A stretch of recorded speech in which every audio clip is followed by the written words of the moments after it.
आकाशवाणी गोरखपुर से प्रादेशिक समाचार।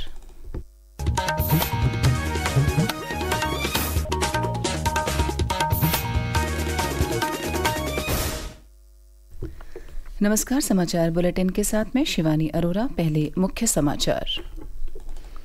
केंद्रीय मंत्रिमंडल का फैसला, वर्ष 2028 तक जारी रहेगी सूक्ष्म पोषक तत्वों वाले चावल की आपूर्ति।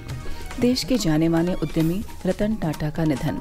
राष्ट्रपति द्रौपदी मुर्मू, प्रधानमंत्री नरेंद्र मोदी और प्रदेश के मुख्यमंत्री योगी आदित्यनाथ सहित कई जनप्रतिनिधि और उद्यमियों ने जताया गहरा शोक। सपा ने विधानसभा उपचुनाव के लिए 10 में से 6 सीटों पर उतारे उम्मीदवार। मैनपुरी के करहल से तेज प्रताप और अयोध्या की मिल्कीपुर सीट से अजीत प्रसाद लड़ेंगे चुनाव। सीओ जियाउल हक हत्याकांड के सभी 10 दोषियों को सीबीआई की विशेष अदालत ने सुनाई उम्र कैद की सजा। और लखनऊ में 21 से 27 नवंबर के बीच खेले जाएंगे इंटरनेशनल मास्टर्स लीग के 6 match. Sachin Tendulkar, Brian Lara समेत कई दिग्गज खिलाड़ी होंगे शामिल। अब समाचार विस्तार से। केंद्र सरकार ने लोगों में खून और पोषक तत्वों की कमी को दूर करने के लिए प्रधानमंत्री गरीब कल्याण अन्न योजना के तहत सूक्ष्म पोषक तत्वों वाले चावल की आपूर्ति जारी रखने को मंजूरी दे दी है। प्रधानमंत्री नरेंद्र मोदी की अध्यक्षता में कल केंद्रीय मंत्रिमंडल की बैठक में यह फैसला लिया गया। केंद्रीय मंत्रिमंडल ने इसे वर्ष 2028 तक जारी रखने का निर्णय लिया है। केंद्रीय सूचना और प्रसारण मंत्री अश्विनी वैष्णव ने यह जानकारी दी। उन्होंने कहा कि यह समावेशी विकास और पोषण सुरक्षा की दिशा में उठाया गया कदम है।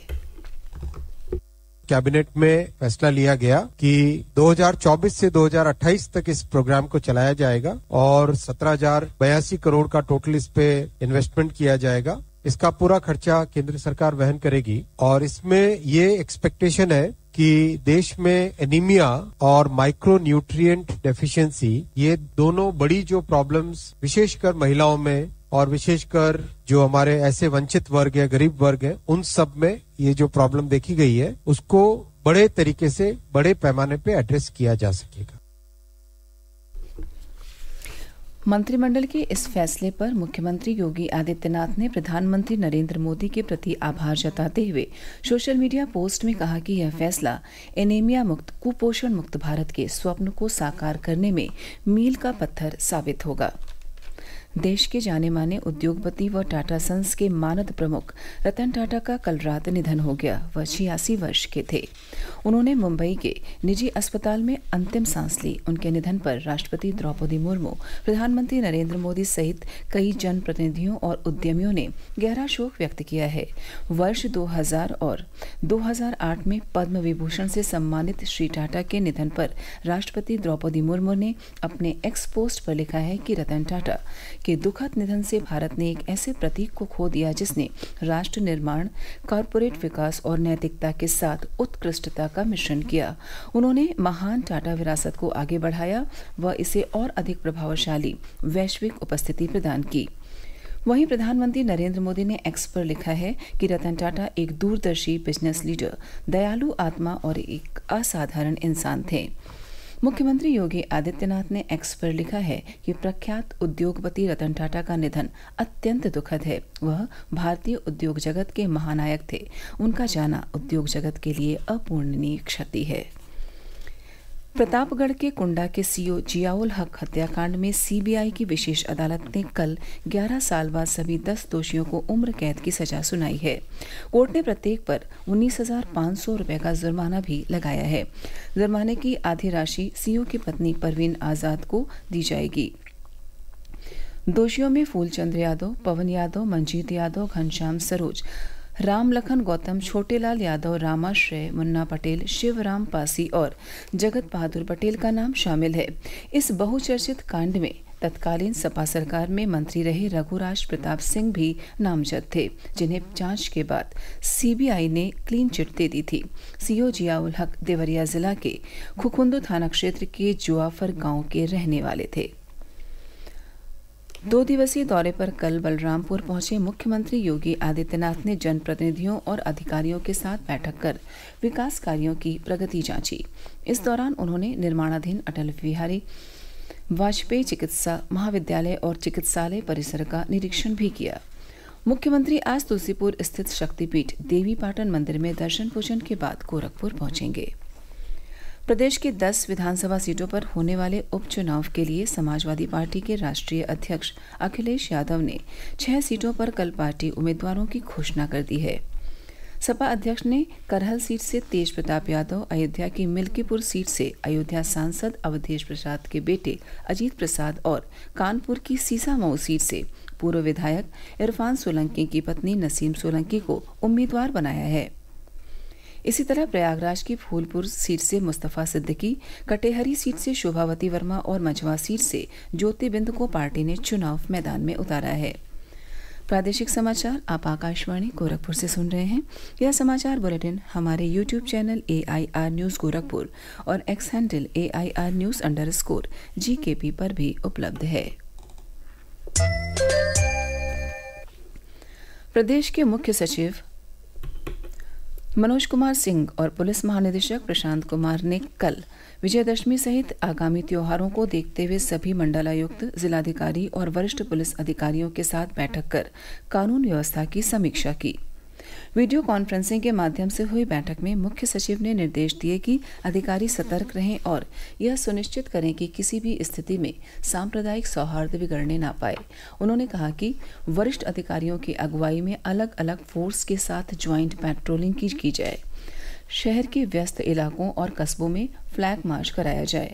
यूपी 112 की PRV को निरंतर भ्रमणशील रखा जाए और भड़काऊ भाषण देकर माहौल बिगाड़ने वालों से सख्ती से निपटा जाए।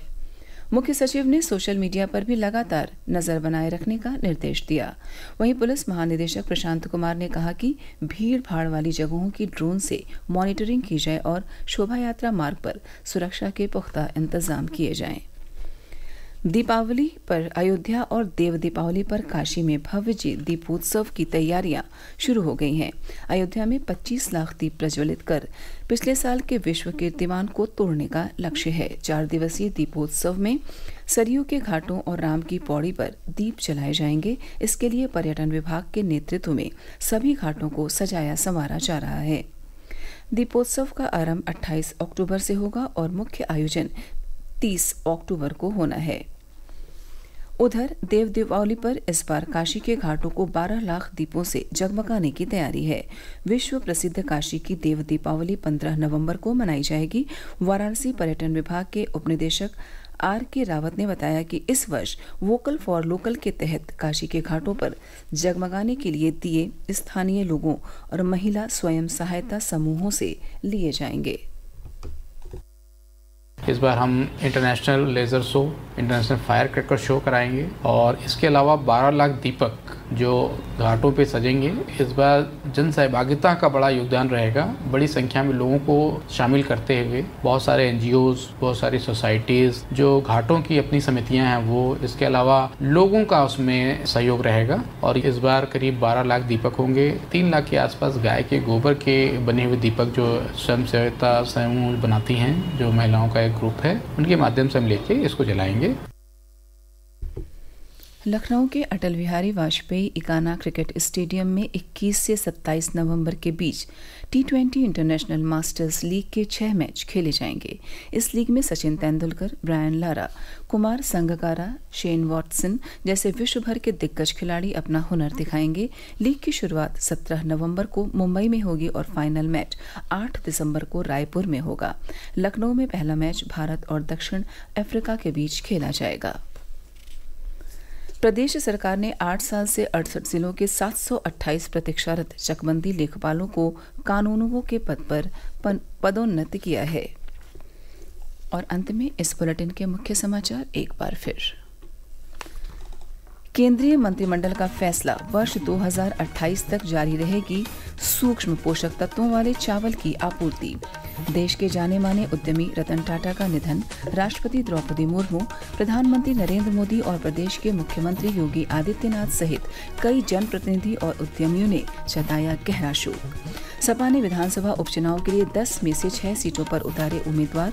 मैनपुरी के करहल से तेज प्रताप और अयोध्या की मिल्कीपुर सीट से अजीत प्रसाद लड़ेंगे चुनाव। सीओ जियाउल हक हत्याकांड के सभी 10 दोषियों को सीबीआई की विशेष अदालत ने सुनाई उम्र कैद की सजा। और लखनऊ में 21 से 27 नवंबर के बीच खेले जाएंगे इंटरनेशनल मास्टर्स लीग के 6 match. Sachin Tendulkar, Brian Lara समेत कई दिग्गज खिलाड़ी होंगे शामिल।